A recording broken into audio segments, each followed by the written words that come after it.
Good evening, everyone. It is approximately 6 o'clock. I'm going to go ahead and get started for tonight. My name is Dennis Quisenberry III.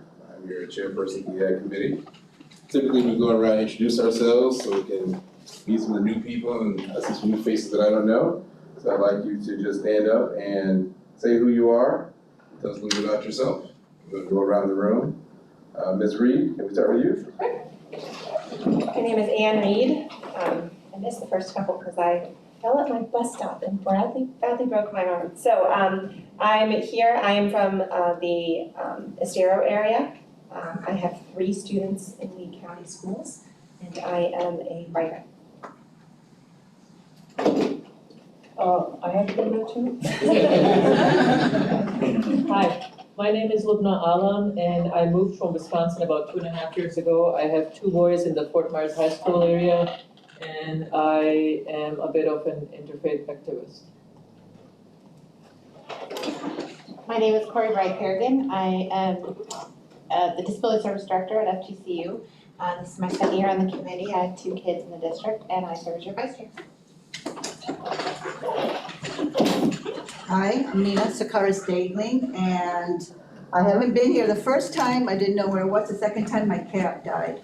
So I'm grieving her because I had her for almost 17 years. And I am very involved in the Teachers Union. I'm on the executive board of the Teachers Union. I'm a member of the Human and Civil Rights Committee for the FDA, NEA, and I'm also the AFT Student Success Trainer, and I just love diversity. Hey, I'm Trayvon Davis. I was here for the first one. I didn't miss the last one. I had like a very long step team practice. I'm a current teacher with the district. Middle school, I teach ELA and Abbott. I'm born and raised in Fort Myers, Florida, graduate of Del Mar High School. Thank you. Sean Williams, I graduated at Estero High in 1989. I have no kids in the system, but I am here for equity and diversity for all students, teaching at an early age so that they grow up to be peaceful, wonderful, prosperous individuals to our community. So. And I also served on the Finance Advisory Committee. This is my first year. Good evening, everyone. Chris Blakely. I serve as one of the assistant dean students at Florida Gulf Coast University, as well as director of multicultural leadership development. Been in the area for about 1.5 years now, and I have a son in the district. Peter Jamui, I'm in the College of Education at FGCU. I think, looking around, I'm the oldest, oldest is not good. I'm the longest serving member of either company for forever. Yeah, thank you. I enjoy it. Mr. Odin, if you introduce yourself also. My name is Oscar Odin, and I'm the Assistant Director for Title I Migrant Education here for the School District of Lee County. I've been residing in Lee County for the past 16 years, and I have 3 children that are in Lee County Public Schools. So very happy to be here tonight with you guys. My name is Latanya Thomas, Recording Secretary for EDAC, and also Secretary for Diversity and Inclusion. Good evening, everybody. My name is Crystal Torres-Inez. I am the Diversity and Inclusion Coach. I've been with the district forever because I was actually a product of this district. I have a son currently within the district who is at James Stephens, and I'm excited to again be here with you. Good evening, good to see everybody. My name is Jared Ely. I serve as Director of Diversity and Inclusion and Director of Abbott for the school district. I'm a product of the Lee County School District, graduated from Fort Myers High School. And I am 4th generation Lee County. My folks have been here for a very long time. And I have 15 years with Lee County School District, James Stephens International Academy, Lehigh Senior High School, extended curriculum, and now I get to serve with you all to talk about diversity and inclusion. Okay, Greg Atkins, school superintendent, been a part of the school district for a little bit over 31 years. And I think that I have actually attended and presented at an EDAC meeting before Dr. Denui was even a member. That makes me feel better. I'm not the oldest. Good evening, I'm Debbie Jordan. I'm your school board liaison, and I have been here forever. And it's hard to follow Jared because he's done everything and been everywhere. But I have all my children have graduated from Fort Myers and different high schools. Now all my grandchildren are coming through, so there's tons of us. We never end. And I'm really glad to be here. Thank you, everyone. All right, is there a motion to approve the agenda for this evening? So maybe. Second? Second. Any opposed? Motion is carried. Before we approve the minutes from last meeting, there is one error. Committee members present, Trayvon was listed as present and absent. So I'm going to ask if he's marked from the present list. Thank you. So is there a motion to approve the minutes with the correction? Second. Any opposed? All right, the motion carries. Next, we have a welcome and update from Dr. Atkins. All right. Well, again, first of all, let me express my appreciation to you all for being a member of the community to serve on this very important committee. I know that it takes a lot of time to do this type of commitment. You know, we're coming after hours and meeting for, you know, a pretty significant period of time, but I can assure you that our school board certainly appreciates your input, as does staff. So I just wanted to start out by thanking you for your service to EDAC. I also neglected to say, in terms of my personal connections with the school district of Lee County, and not only have I been an employee for a little over 31 years, actually started my professional career as a teacher working in Lee County, and just slowly worked up through the system. My daughter attended, she's a product of the Lee County Schools District, and she's currently a teacher. And she is at Riverdale now. She had taught 4 years at Cypress Lake High School, and now she's at Riverdale High School. And she's married to a teacher who's a teacher, another science teacher at Varsity Lakes. And I'm married to Teresa, who's been my wife for just about 29 years. Yeah. And the way we did it, my daughter turned 28, and right after we turned 29. So she is a product of the Lee County School District. She graduated from Cypress Lake High School in 1983, and then, so it was kind of cool for my daughter to start her teaching career at the same place my wife and her mother, graduated. So that was kind of neat. Anyway, really what I want to do in terms of an update, I'd like to talk to you just a little bit about some of my major priorities for this particular year.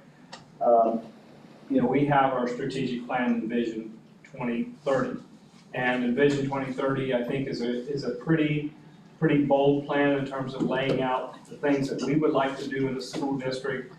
We really want to become number one in terms of the top 10 largest school districts in the state of Florida in terms of proficiency. But we've got a great team that's working on that with Dr. Spiro and our academic services team, along with, of course, our school principals and our teachers and support staff. So they're really focused on those goals. So my driving goals are a little bit different than some of those academic goals, the things that I'm going to put my time and effort to this particular year. I just wanted to share them with you, and then hear any input or advice or anything that you'd like to do in terms of response to those goals. So the first one, and this is these are things I really would like to see us achieve this year, but I'd like to see us make a real effort in the area of college and career tech ed. So the first thing is I would like to see us actually start to renovate and expand Fort Myers Technical College.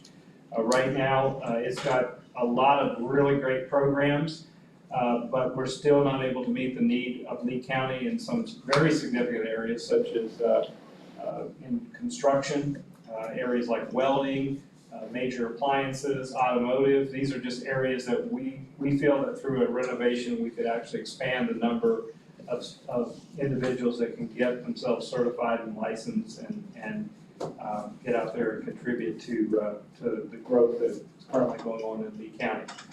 Secondly, our largest city is Cape Coral, as you know, and Cape Coral is actually, believe it or not, larger than Fort Lauderdale, which just amazes me when you think about it, because people around the country have never heard of it. It's a very, very large city, but yet we have a small technical college there, and we have plenty of room to grow, and it could certainly grow not only in the kind of the white collar professions, which is where it has its focus today, but you get some blue collar out there as well. Like this, right now it has like medical and culinary, it has cosmetology, things like that, but we could get into automotive, marine mechanic.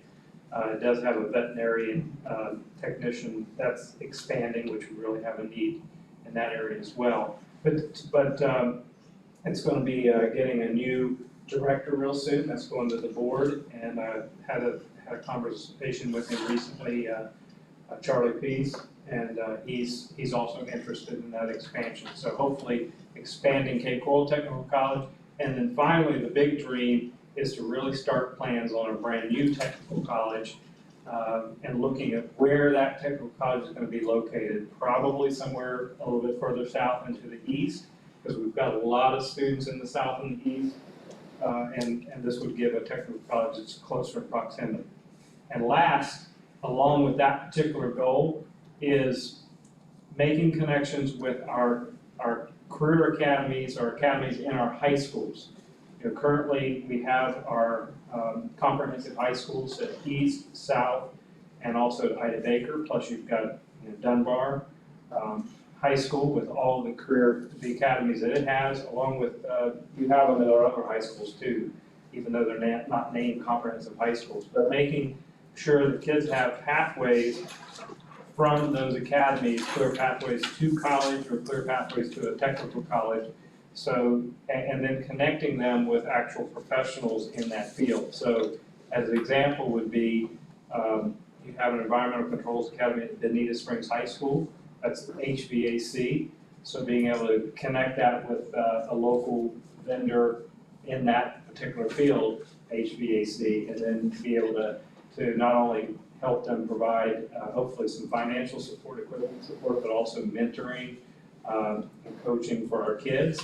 You know, they can go in and speak, or you can do internships, so many things. And so what we would like to have is each of our high schools to actually have a committee comprised of professionals in those fields that are related to those academies, to be kind of like in an advisory capacity that can help them in that area. So that's one. Number two is, I think many of you are aware of this, but our kindergarten readiness in Lee County is we're one of the lowest in terms of kindergarten readiness. Those are kindergartners coming in, or new kids coming into our kindergarten. They take a kindergarten readiness test. In our state, there's only 6 districts that have a lower readiness level. And those are small rural districts. So in terms of large urban districts, we have the lowest kindergarten readiness. So if you think about that from a teaching perspective, that means our teachers have an even greater challenge with kindergarten, getting our kids ready and on grade level than what they might find in other communities. So if we can expand pre-K opportunities and try to eliminate some of the challenges that our parents would have to accessing high quality pre-K, that's something we want to work on this year. And not just work on it this year, we'd like to say we want to add 200 students in pre-K before the start of next school year. We're going to start at James Stevens International Academy, because James Stevens has capacity, and then hopefully start to expand on that model from there. So expansion of pre-K is the big goal number 2. Number 3, and this is one, again, you can really probably help me with, but improving community engagement in terms of engaging our local community organizations to help us in particular with before school, after school, and summer school. Because some of our kids do not have access to quality enrichment programs in the summer. So we've got the SOS program that I know you guys are probably intimately involved in or have knowledge of, that Jared and Crystal have been very much involved over the years. But that only has a small footprint, so we want to expand that footprint. We think we're going to need the help of other organizations to do that. So we're talking to like Nations Association. I think we need to also, we've been talking to a little bit to YMCA, but all other organizations such as Quality Life, and there are others that we could partner with and expand our footprint and offer more before school, after school, and summer programs, because learning doesn't just occur within the 6.5 hours of the school day, it occurs well beyond that. And we've got an access issue in Lee County. Some kids have access to this, their parents have the means, or they have other ways that they can have enrichment or additional educational opportunities. Some kids don't, so it's expanding that area as well. Number 4 is proximity, student assignment. This is one that you'll have to be heavily involved with. The idea there is now that we've eliminated, we no longer have any DRS schools, which is something that we can celebrate. We need to make sure it stays that way. Because it wasn't that long ago, we had 23. So we literally came down from 23 to 13 to 12 to 5 to 1 last year, and now we have 0 this year.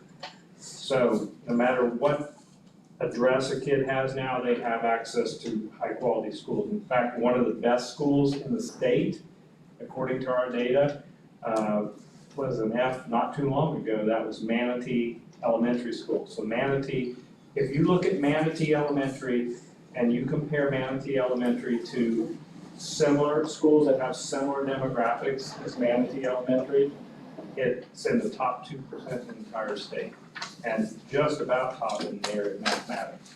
So that school is one that's in the East Zone, and not too long ago was a failing school. Now its grade is a B, but what it adds to students puts it in the top 1-2% in the state. So having said that, if I'm a student that live in that area, like I live close, if I were to enter a kindergartner today, and I'd say, okay, give me the closest 5 schools to where I live, that would be one of those schools.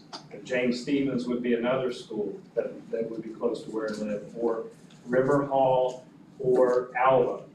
So what we're trying to do is move toward where a parent has 4, 5, or 6 really high quality options instead of what we have now, which is some of our choices have as many as 17. There are, like, I think if you are a parent that lives like in the middle of Lehigh, I believe you have something like 17 different kindergarten choices in terms of where you can go. So a real good example, I think, that kind of shows what that can create in terms of a transportation issue. If I'm a child at Charleston Park, which if you know where Charleston Park is, that's, if you go up 80, it's a community on the right before the Henry County line. So that's Charleston Park. So if I'm a parent there, Alva's a great school, River Hall's a great school, I just told you Manatee's a great school, and there are others that are close by. But if I was a parent, I could actually select not only just those schools, but I could select Treeline Elementary, which is just right up the road. I mean, if you go cross over and it's down Treeline, So think about the distance and all the schools that you're traveling by to get to Treeline Elementary. It just doesn't make sense. So we're engaging a consultant. That RFP is out there, so they're working on who that consultant would be to help us with this work, because this gets highly complicated real quick.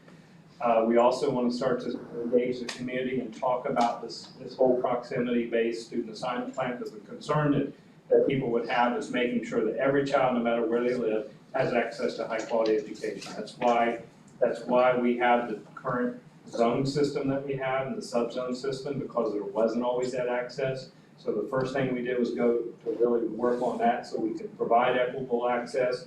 But now that we've done that, we need to maintain it, and we need to start to work on improving efficiency in transportation and improving efficiency in our student enrollment process. So that's number 4. Last one is number 5, is workforce development, and that has to do with making sure that we have high-quality teachers and administrators in every single one of our schools, and that can be a real challenge. So we do things like what we did at Manatee. The principal there at Manatee he's a senior turnaround principal. He gets paid more money, but he deserves it because he's somebody that's proven results. He turned around Tortuga, it was an F, he's turned it around. And then we asked him to go to Manatee, and he turned that one around. And so they get paid additional dollars, but they can stay at a school impacting directly the lives of kids, instead of coming down to a district office is the only way to progress up to the career ladder. Same thing, we want to do more for teachers because we've got teachers that are driving from Cape Coral all the way out to East Lee County High School. And kids at East Lee County High School deserve high-quality teachers like kids anywhere else in Lee County. But to get them there, it costs, it's a significant transportation in terms of getting, I mean, some of these teachers, they actually will travel over an hour to get to work every day. And so you can think about the time on the road, the gas, all of that stuff, and they're dealing with a pretty challenging population. So compensation to go along with that to make sure that we're retaining high-quality teachers in those buildings. So that's something we're working on. Along with that, succession planning. So if I retire, the board has multiple options within existing staff, or if I'm the Chief Human Resources Officer, if I'm principal at East Lee County High School, that we have a succession plan for all of those things. So that if, like I know right now that the principal there, Melissa Robery, because of drop, she's got 1.5 years. So we need to make sure that the district has a plan, so we're not out looking for a principal, that we have a good plan for who that principal can be to replace her. So succession planning, and the last has to do with what's called an exempt salary schedule. And not to get too technical with it, but you've got the Fair Labor Standards Act, and then there are positions where, according to Fair Labor Standards Act, you have to pay them overtime if they go over 40 hours. But there are also positions that are exempt from the Fair Labor Standards Act, such as technical positions where you have people that are doing like computer programming, coding, software engineers, people like that, where we have on staff that we need to move them to what's called an exempt salary schedule and then pay them market rate based on that. So those are the 5 big ones that are they're all aligned with Envision 2030, but I'm just speaking to groups and kind of making them aware, because what I'd like to see us do is this year make substantial progress on each one of those things. So for the first one, it's doing those construction things that I want to do, setting up the pathways from our high schools to our technical colleges and college. For the pre-K, the start of that actual pre-K program with the start of next year. The before and after school programs, really moving the baseline substantially there. And then with the proximity one is actually doing some things with buses this year and student assignment this year, so that we can eliminate some of those inefficiencies. And then finally, workforce, we're in bargaining every year, so I think we can make some progress there as well. So that's all of that in a nutshell. I know there's a lot to throw at you, but I wanted you to be aware of it. And then we are always open to input and hearing your feedback, whether that's now or whether you want to ruminate on that a little bit or hear that later. I'll leave that to you all, but I wanted to come here and just address the group and tell you what I'm going to be working on as a superintendent over and above what we normally do. So having said that, any questions or comments? Sorry, I'm usually the one in class, but I always ask questions.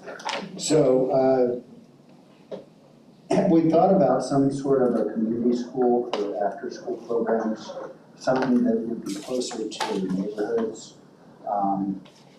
Even, I see kids getting home at like 6 o'clock at night, 6:30 at night, coming off the buses. And I know that that's gotta be a grueling day for y'all because you don't get to go home until that last child is off the bus. But to have those community schools within, walking distance where parents can get their kids and go home. And it's with people from their neighborhood so that they can do study groups and they can build bonding relationships for life, really. And I can think of like Bonita Springs Middle would be, a nice central place down south. Dunbar School and Dunbar, Cypress Lake, and then a school over at Cape Coral and maybe down towards the beach. But getting these somewhat community schools to where it is community built, right? It really involves the parents and the teachers and the after school leaders to facilitate. And even the Quality Life Center wouldn't be a bad partnership in Denver. You had mentioned that. I like where you're going with the workforce development. We do need to be a competitive employer. I mean, just look at last year, the folks that we lost at key positions. I think we lost 4 directors, and that really hurts the responsiveness of the district, where someone has to come up and basically relearn the entire system without that succession planning. And then teachers, they need to be competitively paid too, so we stop the churn and the turnover, because we're losing a lot of folks to Collier County still, and even with the raises that we gave last year. So paying teachers what they're worth is a great start. And we had mentioned this in the Finance Advisory Committee. It would be nice to have someone advocating for the families of the teachers, because those folks are sometimes left out of the conversation. Example would be insurance. It's great that the district covers the one employee, but family coverage is just unreachable, unattainable, and they have to rely on other means to get insurance. So to have someone advocating for them, I think that would be great. Construction, welding, the only thing I'm worried about is if I know that we need people in trades. I don't want to limit them if we have another recession and there's no construction jobs. One of the things that we see with a lot of our graduates is the first thing that they do is leave, unfortunately. And we've invested time, energy, dollars into them, and they leave because they don't see any opportunity. I would like to see opportunities for our students when they do graduate and be able to build those partnerships with the chambers of commerce, with the business guilds, with colleges, so that the kids can stay and that they can recontribute to our communities. That's what, working with in the communities and with those organizations is how they're coming up with these different needs. By speaking with the colleges and, what is it that is out there that is needed. Yes. But we had an event, with BIA. Moving to the street. Yeah, and it was out of the Civic Center. And we had over 800, a little over 700 actually, of our students that attended middle school and high school. And what it was an opportunity for them to come out there and meet firsthand and see what opportunities were out there in business and industry that were local.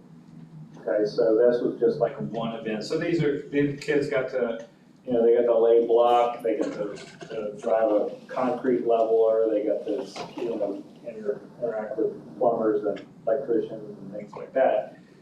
What the idea is to try to, instead of just being like that one and done, having more of a long standing relationship with this, having each high school have an advisory committee, kind of like this one, that would be comprised of professionals that are related to the academies that are at that particular school, so that the students would have access to those professionals. Because what I'm trying to do is get it to where, if I'm a kid at a high school, I have a lot more exposure than I currently have in terms of what opportunities are actually out there available locally here in Lee County. And by the way, here's a contact with somebody who actually has been there, doing that, who might help me, with the rest of my career. I mean, a lot of things, I think kids just don't know,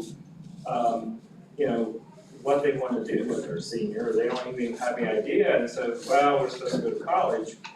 And that's all well and good, but you can go to college and you can not know what you want, and then you wind up in a degree that, just to get a degree in some cases. And then we see a lot of them actually come back and search for the school district because they don't have as a teacher, which is kind of a good thing for us, but it would be better for them to be, I think, matched up earlier on so they have a little bit more of an idea in terms of what they want to do, so that they can come back here as a career changer. There's all of the stuff that they have to do to get themselves certified professionally and permanently. And they also accumulate significant debt. So One thing to add to that is that a lot of our local businesses are between 1 and 10 employees. And you may want to search outside of the district to speak to other corporations, because corporations aren't moving here for certain reasons. One of the reasons being that we don't have the workforce to sustain their business model. And maybe speak with like the IBMs and the bigger company structures and the struggles that they face.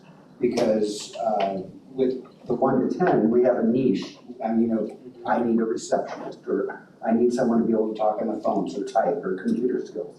But there's the bigger businesses that we want to attract here for economic development and economic opportunities.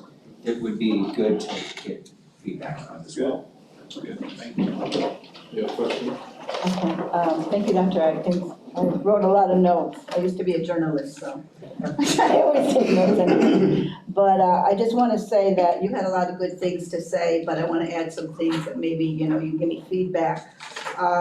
One of the things you said that really concerned me about that we're the lowest big district in the state, and for kindergarten.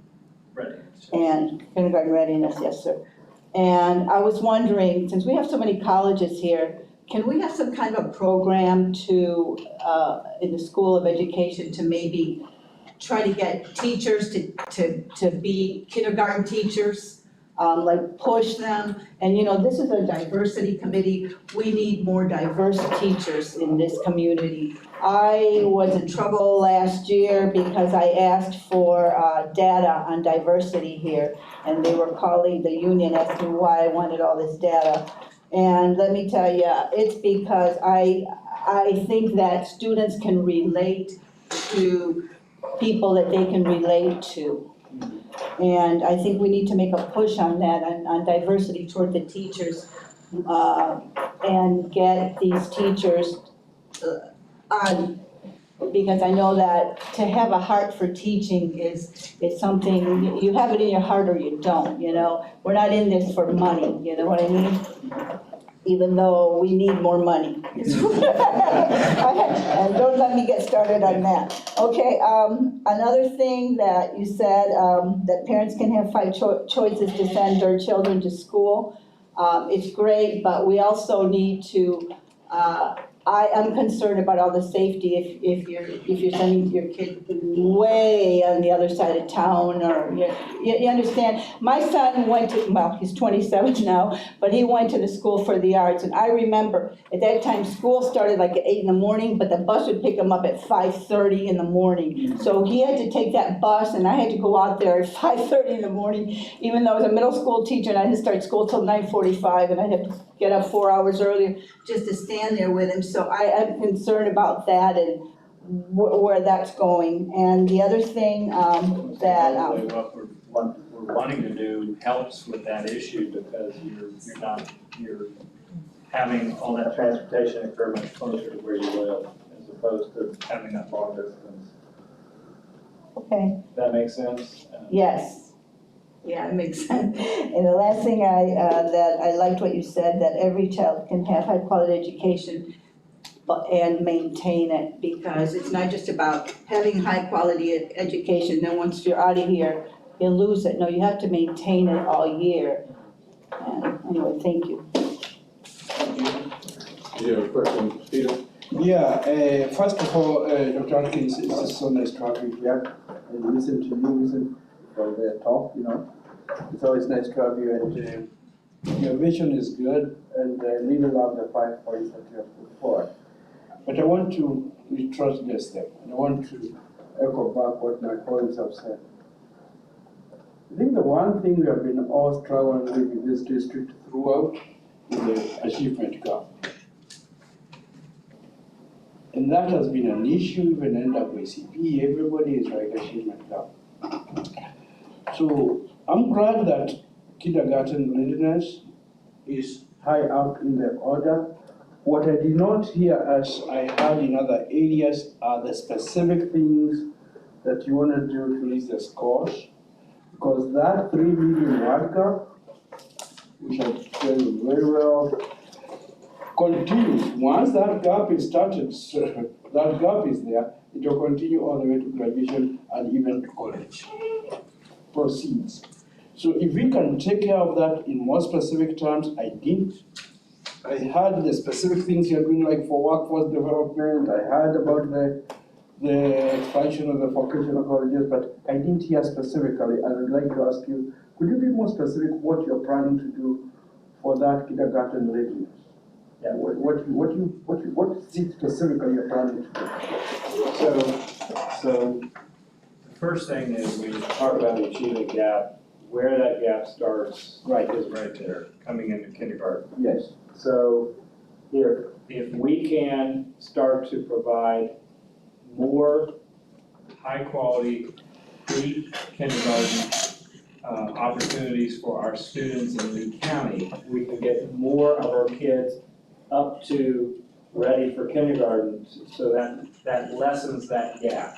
Okay, so if we because right now, you know, the school district of Lee County doesn't serve but a small number of students in pre-K, Head Start and all those programs, versus the 6,000 students that are going to be coming to us in kindergarten. So if we can reach more of them and get them to the point where they're ready for kindergarten, you know, they have those and have those pre-K instructors, because that's another piece, anybody who's teaching this program has to know what is sufficient in terms of kindergarten and what skills do they need to get there, and so what they're doing is in alignment with that, so they're able to get those kids up to a readiness level. So that's the first thing with the pre-K goal, okay? The other piece, when you're talking about the achievement gap, is where's the other place it occurs.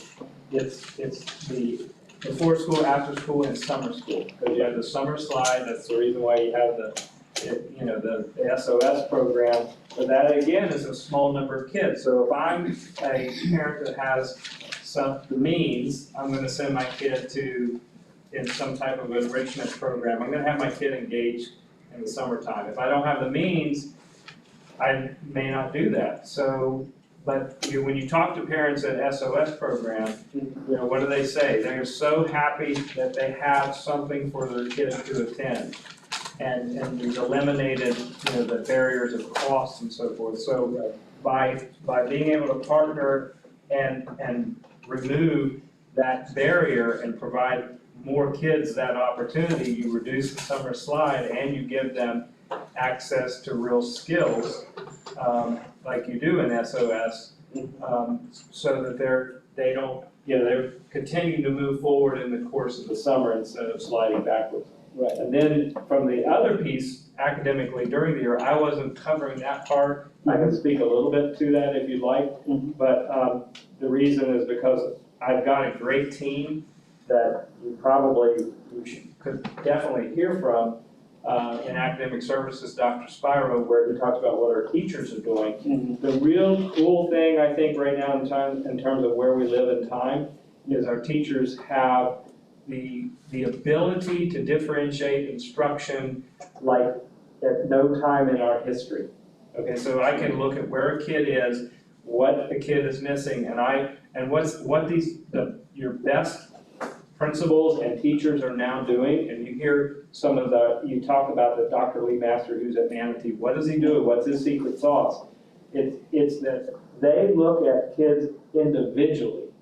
Now, like never before in our history have they look at kids individually and say, what do I need to get this kid where he or she needs to be? I mean, if I go visit every school. Right. And a lot of times what they do is they go take me to their data wall, and they have every kid up there, where the kid is, what bucket they're in, and how they're gonna get them to the next bucket. And they do PLCs and talk about, school where it's really working. How are we gonna get this kid to the level that they need to get to?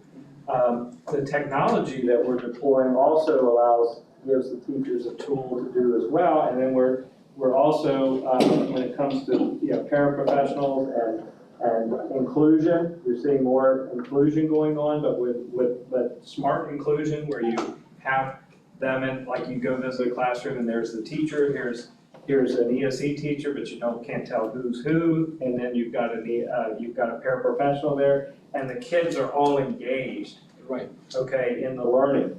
So that's something I see.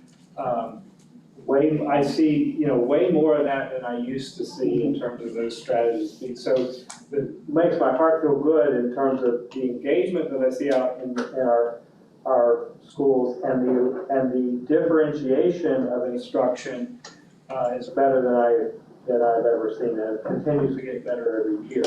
So those are just some examples.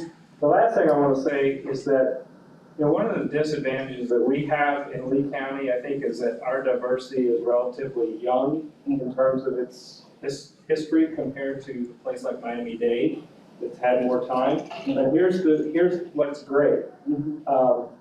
When I was visiting Lehigh Senior last week, I visited their teaching academy. This is where you're growing the new teachers. So you guys at Florida Gulf Coast University, they're coming. Okay, and we've got our very own scholarships, so they'll have scholarships to be able to attend and become teachers here in Lee County. Right. But there's way more diversity in that classroom now, in that teaching academy, than what you're even seeing in your classroom. And the principal's saying, these kids in here, many of them are bilingual, and there's kids in here that are trilingual. Right. So that what you're able to do there, you see it when you're around. Kid starts to struggle and it becomes a language issue. The teacher can immediately provide some scaffolding support and get that kid to the next level of being able to interact with his or her language. But still give the kid the immersion that they need, so they're taught in English, but they're supported. Does that make sense? It does. And Crystal, I hope you hear me say this, because the communities, particularly in the minority communities, I think one of the major challenges, we are busy, you're working 18 hours and all that, but the community knows how to work with the district. This is a serious issue. For 3 years, 2 years, 4 years. Although the parent is out there working in McDonald's or wherever they're working, we need to say this is an issue, and if we cannot address it together, the community, the school district, anybody else, we're going to have an issue here, because there's no way we are going to close the achievement gap if we don't start from the bottom and bring those kids up. And we're going to all work together. We need that. I mean, the things you're doing, and like what you just said, those are practical areas, and I really commend you for doing that, and we need all to support that kind of program. Because that way will bring the kid from the bottom, increase the diversity, and get a better starting level for all of us. But you need, and I'm glad, as I wanted to run, that I said I've been here for a long time. It is those things that we wanted Jared here. We wanted the director of inclusion, the diversity inclusion. That's how we even ended up getting Chris. We need to empower them to reach out to these communities and work with us and be able to reach out from the beginning. Make that a priority. Because when you're dealing with high school, it's already a bit too late by that time. But if we start from the beginning, we're going to get better. I hope we can make that motion here, that is a high level priority among the things we talked about. Dr. Atkins, may I add something to that? In early childhood, he has, and he would humbly not say it, but we have been working as a district to perform pre-K preferred providers. Right. So Ms. LaFountain, being the director of early childhood, has reached out to the community. And we have been able, the numerous 200 and so many sites that could possibly serve. Right. Sadly to say, only 8 have applied and made it through the process to be a pre-K provider.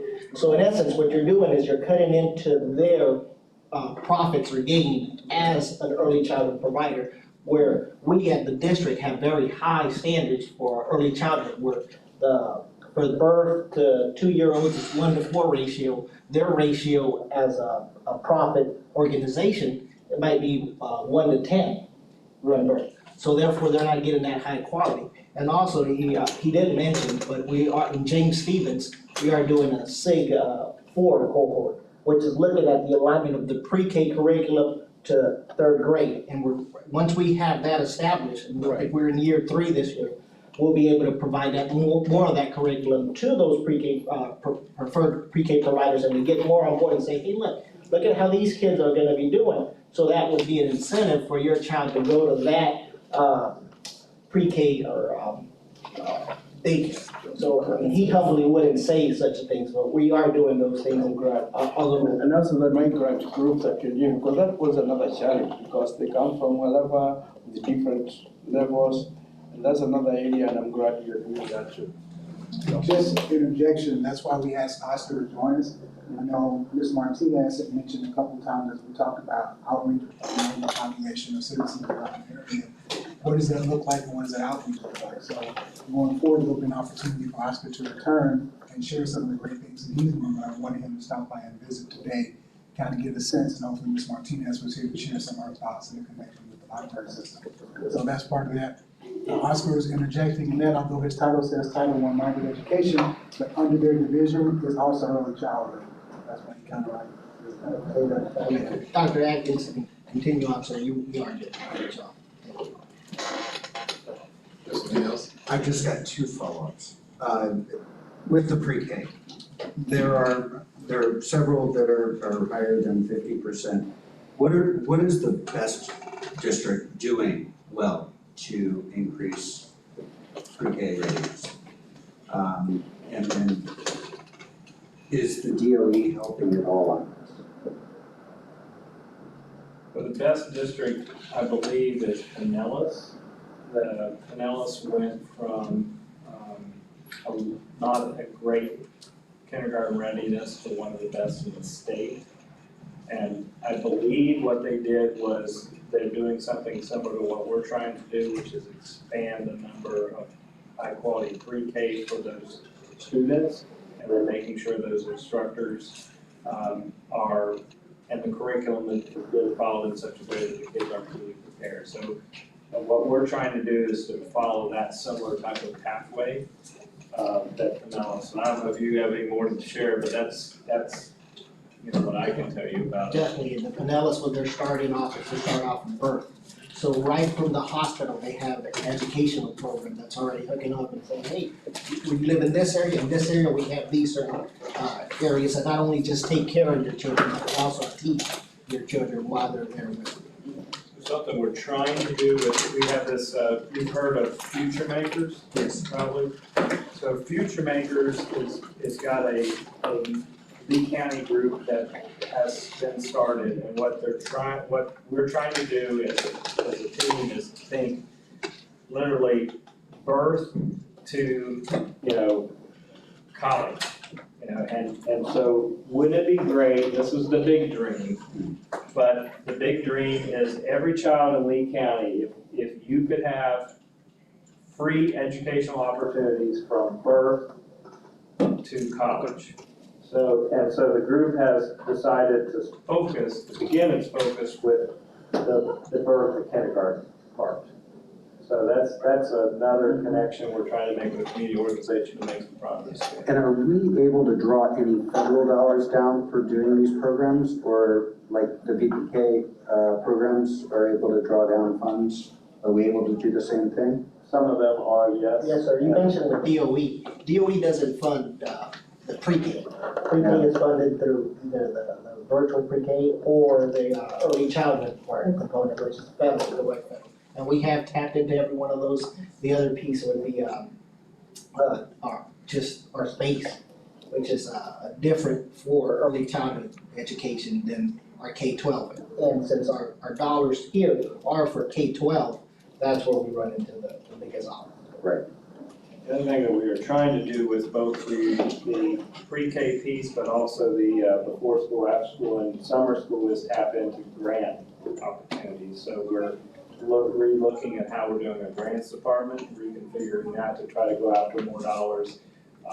They think that with the 21st century grant, the before school, after school, we may be able to expand that up to 22 additional schools than we currently have. And these are schools that need them, like Tice Elementary as an example, does not have any type of program. It needs a program, doesn't have the money to. We need to find the money to do that. Well, and grants are a great way, but the problem with grants is that they're a startup. Right. And then you've got to figure out funding.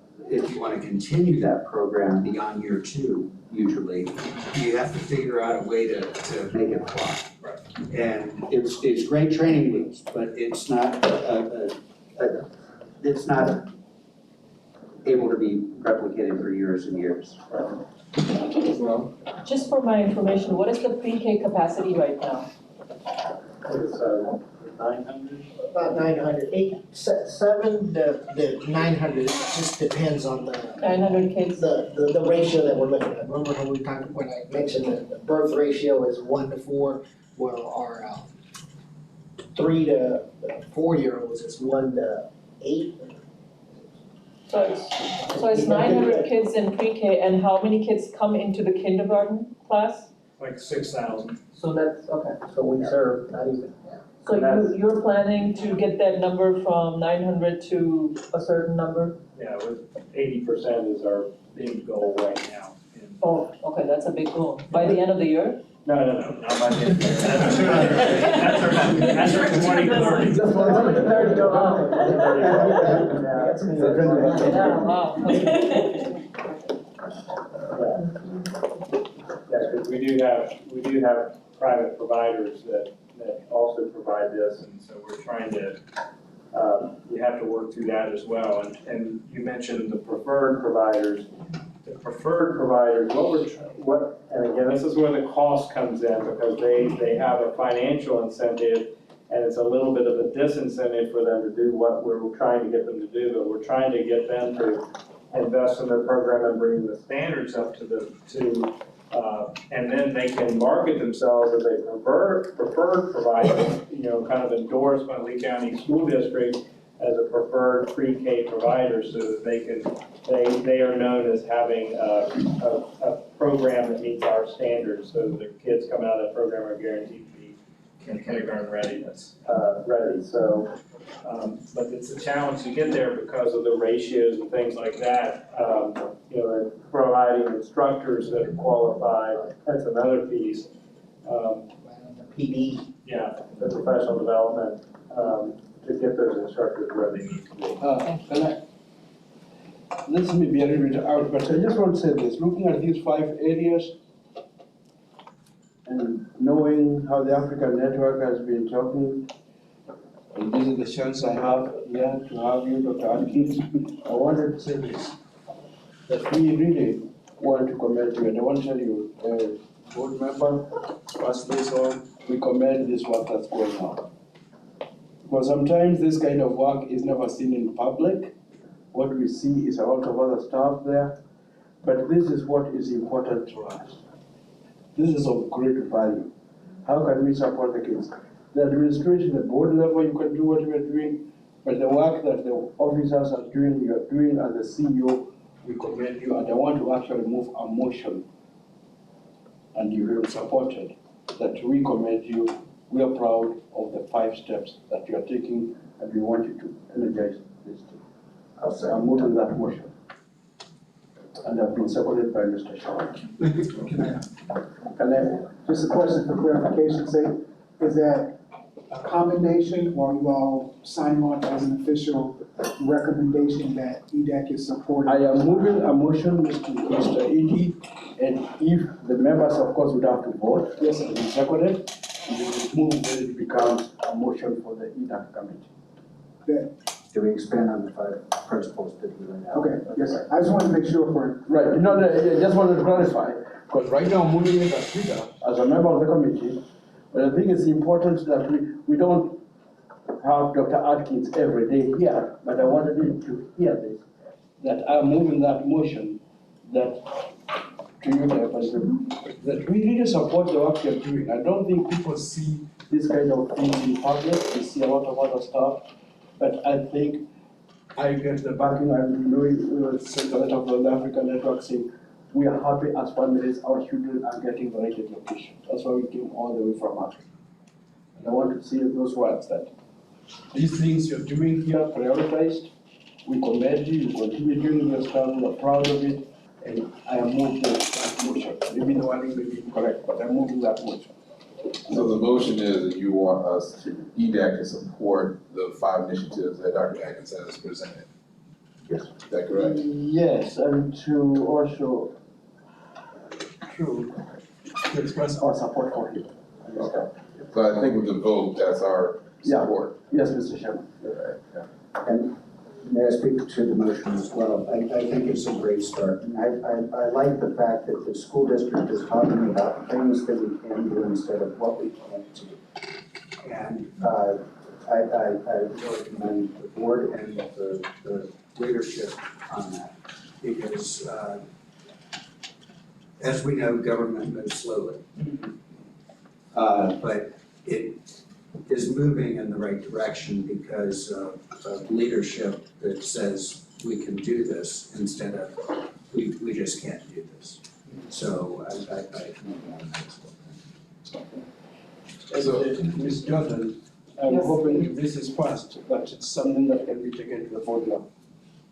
No, I will, just like the one that we had spoke about the last meeting, I took it to the board as well. That's right. So, but you have not voted yet. No, whatever you That's vote right. here, I share it. I agree with you. Yes. So there's a motion on the floor to endorse or accept the 5 recommendations from Dr. Atkins. And support him for the work he's doing with his staff. Yes. All in favor? We'll do this in the right order. All in favor? Aye. Aye. Any opposed? All right, so moved. I will get that to share back. I take that as your motion, that's why I was asking for that. Put it in the tracking, so it goes up to Cindy McClung, who is the coordinator of Division 2030. So she understands that EDAC, so put some action on the manual too. That's why I want clarification. Thank you very much, Mr.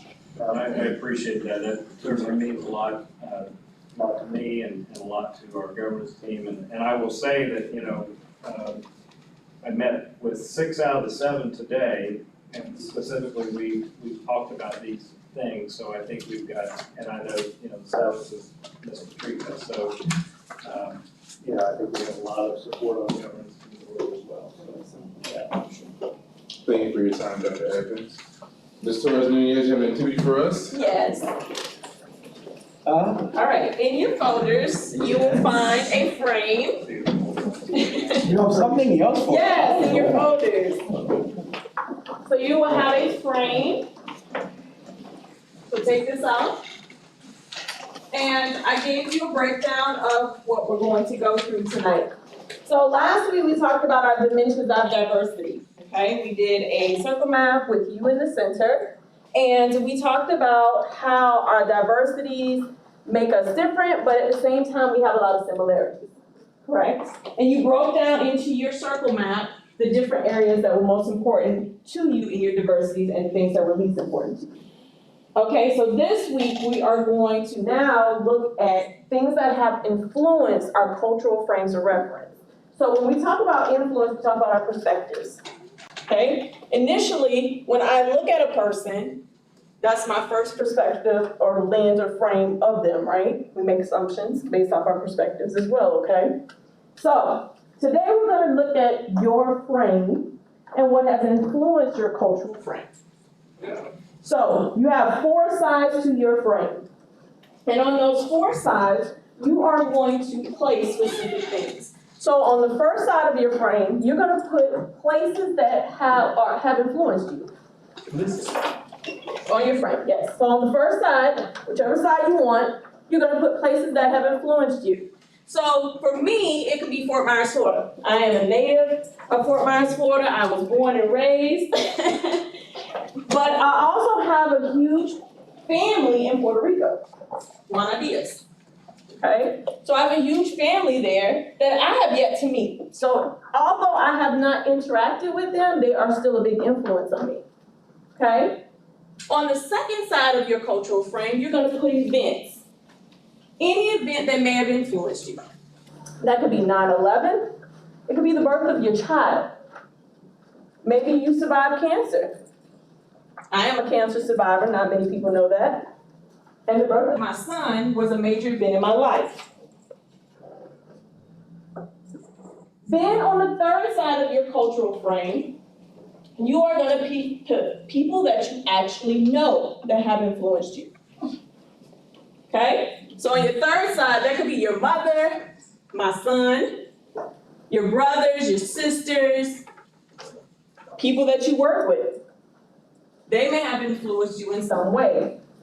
And on that fourth side of your frame, you are also going to put people that have influenced you that you may never have met. So Maya Angelou, I've always found her poetry inspirational.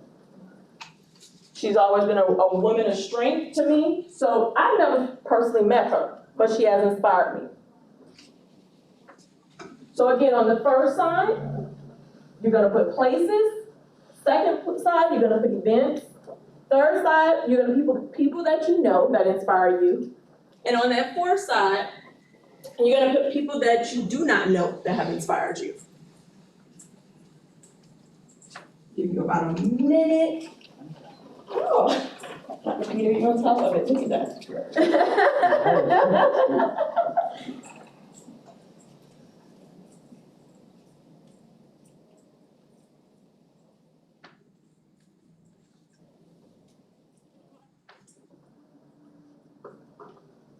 You have about 30 more seconds.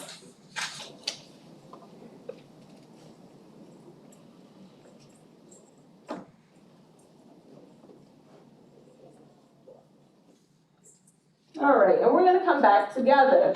First off, I always ask, how many of you found this activity difficult?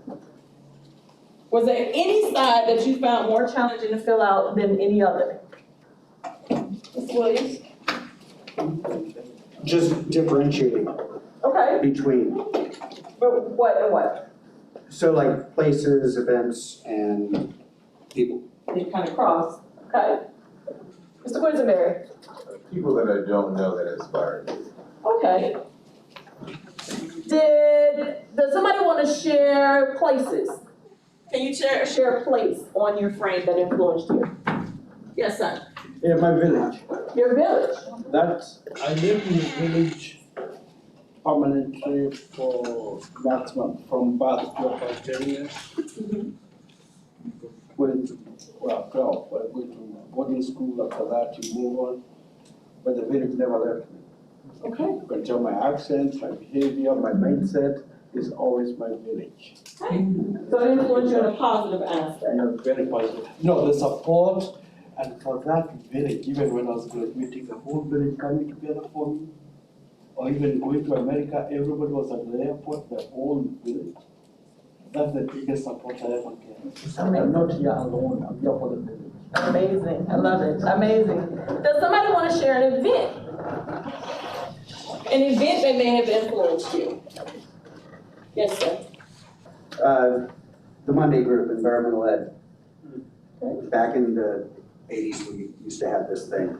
And I know we don't have it anymore, but it really connected me with my community, and I learned so much through things that were in my backyard. Amazing. Thank you for sharing. 9/11. 9/11. Yes, I'm a Muslim from Pakistan, and when 9/11 happened, it was kind of like a slap in the face, because a lot of us Muslims were forced to go back and look at our religion and what does it really say? Is this what our religion really teaches us? So it was a real turning point for a lot of us, including me. Thank you for sharing that. Does anybody else want to share? Yes, sir. Events, for me, having an opportunity to speak at my graduation, when I got my bachelor's degree. I wasn't a student who experienced high levels of academic success in like middle and high school. So just having that opportunity was kind of like a real eye opener for me, that I was able to do some things I never really thought I would be able to. That's amazing. Thank you. Yes. Leaving Cuba when I was 6. And I remember getting on that ship, a Red Cross ship. It was not the Titanic. I remember the stengy smell. And I remember I had one doll, I could only take one doll. And, you know, my parents, we were privileged people in Cuba, we had to leave it all behind. And my dad just came with his suit on.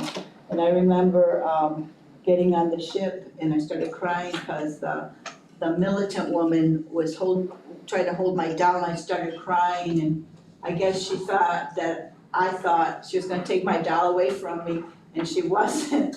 And my dad just kind of looked at me and he didn't know what to say, you know, and it was just mind-blowing, the whole thing of just leaving everything. Because in my child mind, I always thought I was gonna go back, and here I am 55 years later and I'm still here. Thank you. Thank you for sharing. Yes, sir. I can relate to your story because my whole child life, growing up as a migrant student, having to leave everything that I loved, everything that I had, from friends, consistently moving maybe 3 to 4 times a year. So imagine doing that continuously every time through your whole schooling. So those events have shaped and created who I am today. Thank you. And this is why we talk about our perspectives and our lenses and our cultural frames, because we have different influences that influence our actual diversities. Thank you again for sharing tonight. Thank you.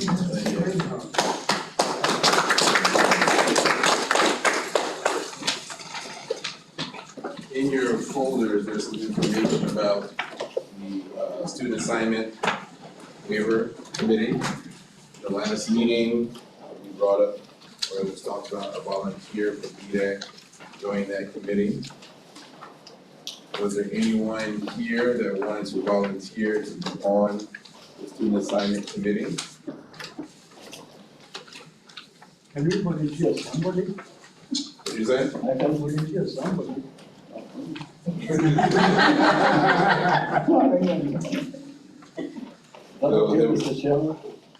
Don't volunteer anybody. We're all very busy people, I'm sure, so it is a commitment to be on another committee. We were asked as EDAC to see if we want to have a representative be on the committee, to be a part of the process, to answer some questions, to give some insight from our different perspectives. So, I can't believe it was like too demanding, wasn't it? Do you remember what you said? It was just a couple of meetings. A couple of meetings. so, 3 days throughout the year, something like that. I think they meet once a year. right. Yeah, so, Mr. Chairman, if I may, Soretta provided information about the process as well as additional information. It should be noted, I know we have some employees, a part of this committee, that for volunteer or selection purposes, the committee does not honor individuals who are employed as district. So this is not an opportunity that's available for district employees. Employees who are part of the committee. It's on the sheet here, you notice it's a third paragraph, that no district staff self-serve on the committee. This is they can serve or they cannot serve. It cannot. And, That's true. so we don't have any volunteers tonight. Can I put the motion that we table it until the next meeting? We have some additional members here that may want to volunteer that aren't present. Yes, sir, Mr. Chairman. All right. So we'll put the motion out that we table this until the next meeting where we have additional members that may be available. Second. We're out first. I'll move it and somebody else can second it. However we need to do it. Is there a second to? Legal purposes. Thank you. All right. So next we have an update from our board liaison. I did bring to the board your recommendation for the non-discrimination policies, though they were aware of that, which was at the last board meeting. So that's why I said whatever, you all share or give to us, I will always take that. And then as far as, I'm working with, like for the Envision 2030, I'm working with Success Academy still. And we're doing, tomorrow will be our first, actually our first person who will be speaking there. So I'm really excited. What we're doing now, Jeremy and I met with them last week, and I think last week, I don't know. But what we're gonna do is we're trying to get a bio of all the speakers that are going to go and speak to these kids. We have between 52 students to 90 students that will be giving the presentations. And with these presenters, we're asking them to give us a brief bio so that way the students will know in advance who will be coming there, and that way they can come up with questions to ask of them. And then we were looking at possibly keeping, giving them a folder so they can keep all their information on there too, so it's not just you're getting out of class, to go and listen to these people speak to you. It's going to be, they have to come up with some questions and they have to know what just took place. So right now I have the whole month of November is filled every Tuesday, but I can still take more speakers any other day. What is it, Success Academy? Success Academy. Okay. The former ALC. The former ALC. The former ALC. Okay. Success Academy. So that's our first goal, is working with the students there to make sure that they understand that, yes, you may have made that choice, but we're gonna make sure that you understand that that's not who you are. So we're working with them. Okay. And everybody's really excited about being there. So we have people from all walks of life that are going. We have, tomorrow we'll be an attorney that will be speaking and where he came from. And everybody has a story to tell, so it's really great, the speakers that we have. So they'll be talking about where they came from and how they made it to where they're at now, and that person that helped them, to make it there. And then the following week, we have someone from Port Authority, who she also has a story. And then the following week, we have two, I don't know if it's one assistant principal, and it'll be a male and female that will be there speaking to them. And where he actually came from, local in Fort Myers, where he actually came from, and what helped him get to where he's at today. So they're really excited about this, and I think we're also gonna have the kids go out to the, the military museum in the Cape. They're being invited to come there to learn the history. So I'm trying to see if I can possibly make that happen when they go there there's a Tuesday they go there and they have lunch. And you have people that have been in the Korean War. So the history that these people have that can share with these students is pretty amazing. So we're gonna try to make that happen as well. I'm really excited about all of this, and then we're gonna be taking that and working with that to comply with the NAACP as well. So hand in hand, we're working together on that. Very nice. Suggestion, I was speaking over the weekend with someone who wakes up every morning and doesn't know what he's gonna do. He recently retired, Steve Russell. Oh, yeah. The state attorney. Would be a really good person for him to speak with, knowing that, they don't wanna be there. Right. And he might be going into Criminal defense or something, but he'd be a great contact. Okay, yeah, so we're reaching out to whoever, I have also in December, and I do have a lot of the people that are coming in from different trades as well. I had a gentleman who said he'll bring his truck up with the trailer, unload a bunch of cinder bricks, and have them all come out there and build. So people are really excited about the opportunity of going there, and then for us to have, that 30 to 45 minutes with them, for those students, and it'll be right after lunch, so 1 o'clock, and that's our time frame that we're trying to use. So if any of you, think that you have something to share or would love to share, we would love to have you there. So that's my update, and I will keep updating you on them. Thank you, Mr. May I also ask a question about the recommendation that we had made last time? Did the board approve that, or is that still? The non-discrimination policy. Yes. So, I think it has not gone to the board yet. I actually talked to the chief legal counsel prior to this meeting. He just recently returned from the Florida School Attorneys Association conference and had an opportunity to hear some other things that happened across the state to have additional language. However, based on this committee's recommendation, in addition to having gender identity and expression coupled, that is now a part of the draft that's making its way through the process. Mr. Jordan did bring up at the last board meeting, but it has not been briefed yet. We just got back, I think it's today, just ready to back in the office. Thank you. Yes, sir. Along with that, to Ms. Williams, to your point, as we shared with Chuck and I spoke after the last meeting, that we supported with one pager. So after that discrimination policy is updated, then we have the one pager support for LGBTQ students. So that's the next piece of it, and we have opportunity to share. Thank you very much. All right, Mr. Edie, since you're already going, might as well continue. I will say to Ms. Jordan's point, what we're trying to do is trying to ensure we talk about before and after school programs, and the superintendent talked about those importance of having those enrichment activities. What we would like to do for the support our student summer enrichment program for a couple of years, we're taking the show on the road to have components of that taught at the Success Academy. So our children at our Success Academy are temporarily in an alternative school setting replacement. So to support, I like to call things things. We're calling it the Success Academy Speaker Series. Along with that is the mentoring and enrichment part of it. So the kids will get an opportunity to have those exposures to the speakers, but then also Crystal as a diversity coach will be going in and providing some level of lesson that will go facilitate probably college career readiness, but soft skills, hard skills, job skills, so they can get the semantics connected to what they can get when the speakers come out and speak. So that's how we're supporting that part of the Vision 2030, specifically targeted for our kids at the Success Academy. Since I've been on the job, the first day of school for the past 2 years, that's where I start our day. So we start at the Success Academy having conversations with our kids who are there so they understand that nobody is held liable to any past decisions. Every day should be a new day, and opportunities are boundless. So that's what we want to make sure is on the ground and working with Mr. Tommy Bowens over at the Success Academy as an initiative and how we're supporting. In addition to the other enrichment programs that we do, that's one target to support what Mr. Jordan alluded to a little bit earlier. I had a great meeting with Dr. Blakely, and we're starting conversations to increase the engagement between diversity and inclusion and our multicultural affairs at FGCU. In fact, Oscar and I thought about and talked about some things this morning. I want to go back and explain why Oscar is here.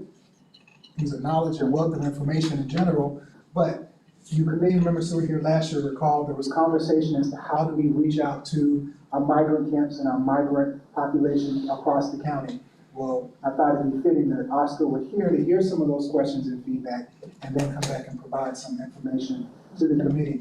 Along with that, another one of your recommendations and talking points last year, tangibly went back to how does the district communicate as it relates to fundraising, et cetera.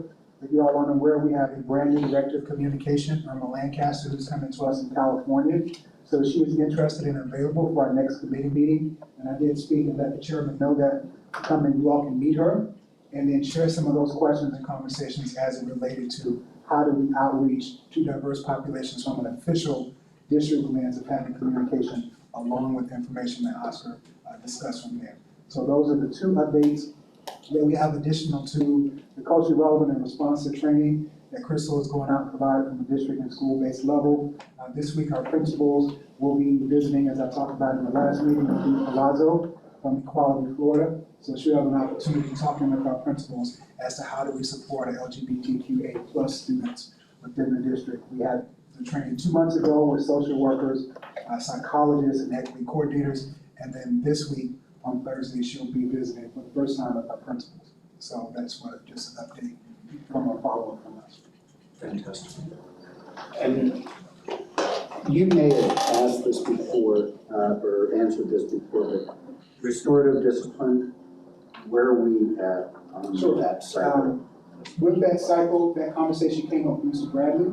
So the restorative practices initiative falls under positive prevention. That is one of the positive prevention. There's a task force that's in place. So that is conjoined with the task force that Chuck has. There's a book study that's kind of being tossed around. So they're creating a system of professional development. I can't articulate as well as Chuck could, like we talked about in the last meeting, but that process is still the same, like we shared with us when he was with us last time. In addition to the other district systems for MTSS to address student behavior. And is that expected to be brought out into the general population? It's actually this a part school of, year, or? it's a part of Vision 2030, looking at the disparities and discipline data and discrepancies and disparities, and I know it's been a part of the board briefing. So we can provide you that documentation if you're interested. That's out there. And just one other data point for everyone who's here. And third grade test scores. The state is building prisons based on third grade test scores. So I commend all of you for doing what you're doing to bring the scores up. But I think that is just disgusting, to be honest with you. From a political standpoint. Thank you, Mr. Williams. So as far as the order, I do want to share with you all that I presented to the chair meeting. There's a meeting for all the chairs of the different committees. Also presented to the school board over the last couple of weeks. Some of the things that we have lined up that we started last year. Additionally, we're continuing with this year. I want to give you some feedback from that. We're talking about creating a survey to get the teachers and prospective teachers, the ones that leave and stay. HR says they currently have a system in place that surveys any connect they make a recruit event. Also, they survey any candidates that do not accept positions in the county. So they're gonna work with the staff attorney to see how we can add ethnicity to these surveys and still stay within guidelines and legalities.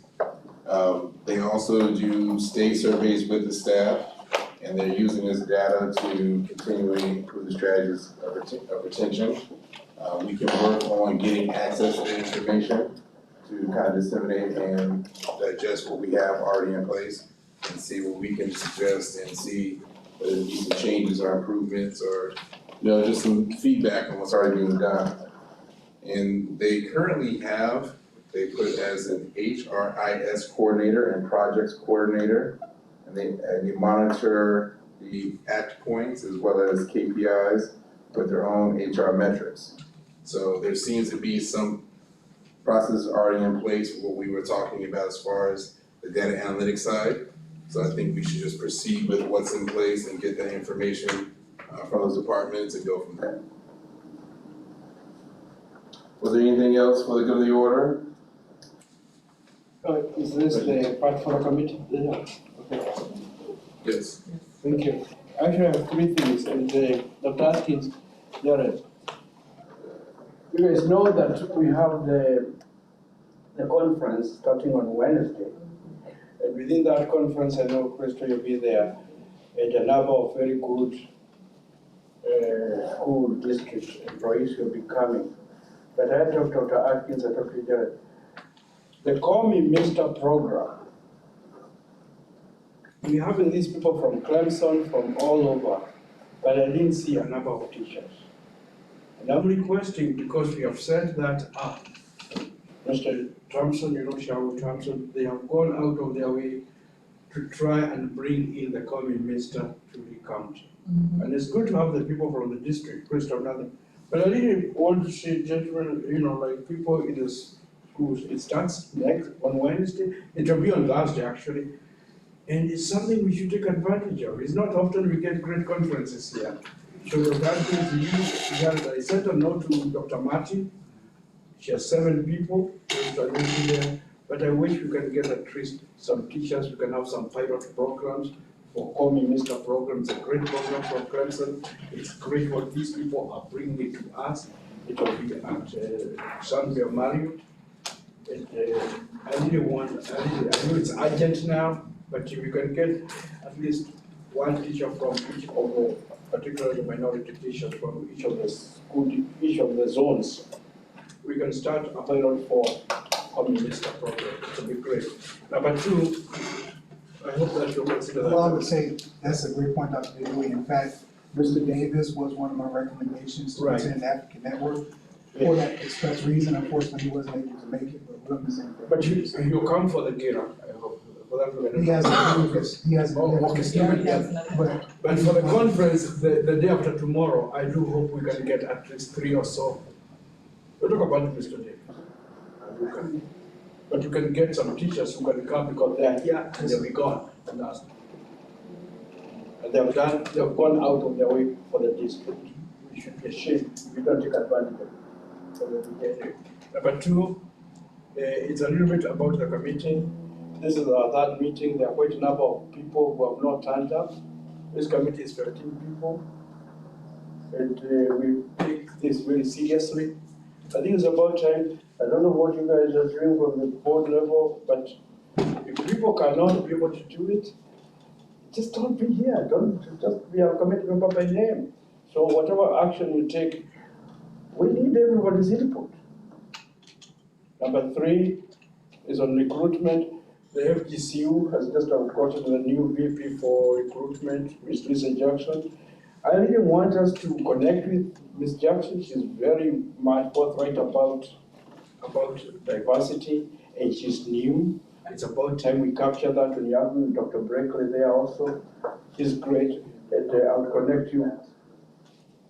And she's the new VP, Vice President for student recruitment, but she's so much into the diversity. We're very even to invite her to this committee.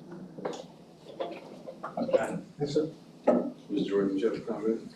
No, what I was gonna say, Peter, I know we had two people, one could not be here tonight because he had a small fire at his house, that's why he's not here. And then another person, No, definitely, we're on the line. Right, but I'm just telling you, I know why two people did not come.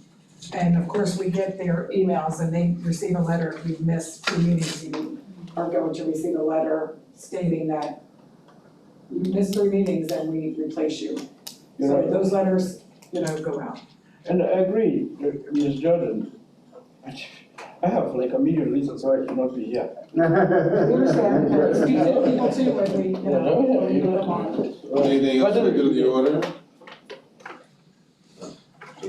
I would like to make some comments on last week's, the school choice, and we're changing it from student assignment to student placement.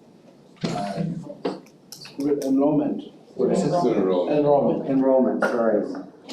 I'm an idiot. But anyway, the thing I want to talk about is that parents have a large responsibility raising children. And they shouldn't also have to babysit the district to do what they're supposed to do. And that the sibling assignment should be automatic, no matter what. If you've got a current enrollee in a school, their sibling that's coming into kindergarten should automatically be placed with that sibling. We should have a family profile to be able to match who's who. And then also to get that fixed takes a lot of time and effort. Schools are full, we don't have the placement. I know that at that point of the year, everyone is so irritated that they're at this level and they don't want to hear another complaint or a ticked off parent. They want to, do their job without the frustration, but parents also want that frustration free.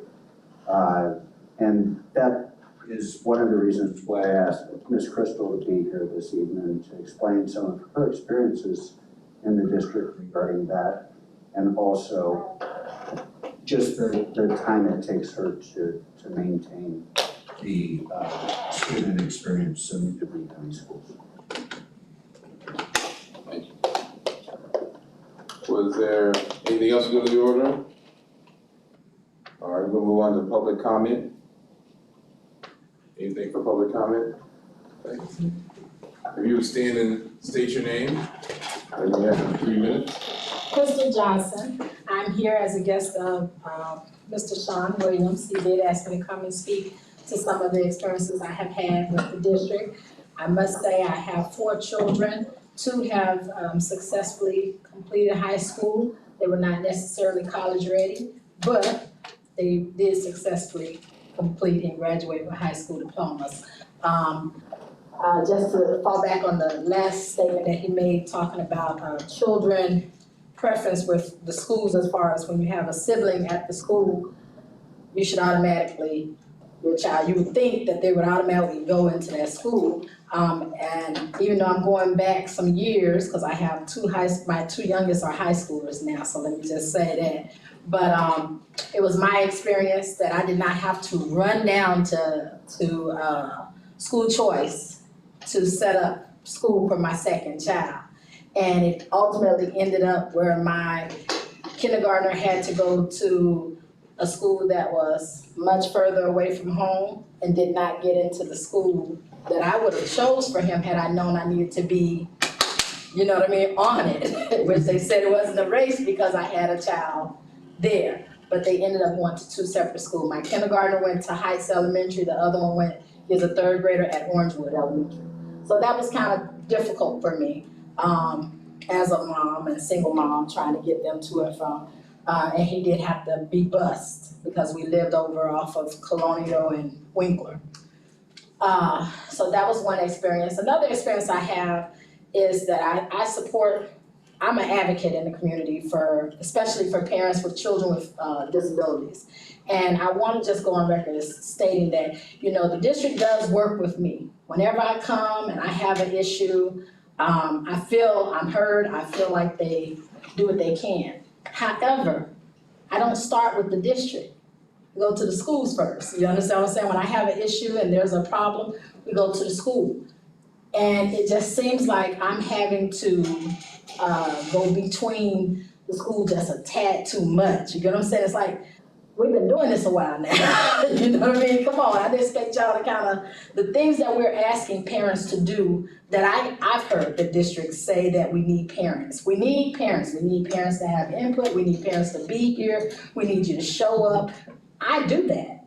You get what I'm saying? And I don't feel my support all the time. You get what I'm saying? I feel pushed back more so than, we welcoming, your advocacy or let's work together. I don't feel that all the time. I feel more like a defense attorney actually, because I have to hold them accountable most of the time about whatever is happening.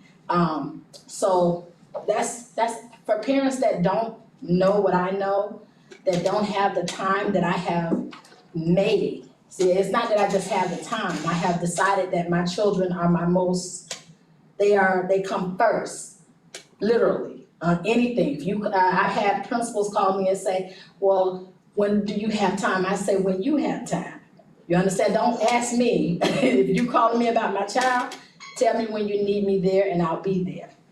That's the way I've done it. So those are just some of the things that the district, I want you all to make sure that parents are feeling welcome and not being pushed aside. They need to know that it's okay to speak up about your concerns, whether it's a true issue or not. I need you to be willing to hear a parent out when they come. And that's what I wanted to come say. Thank you, Ms. Johnson. Any other public comment? Any other good of the order?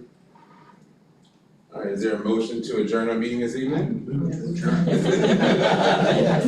All in favor? Yeah. The words you don't dress coming out of now. Yes. I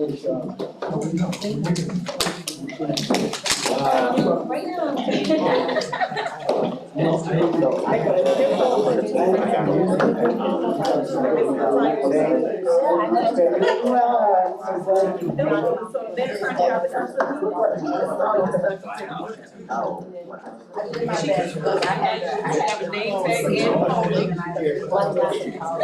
And anytime you come to me, you always have all your stuff set out.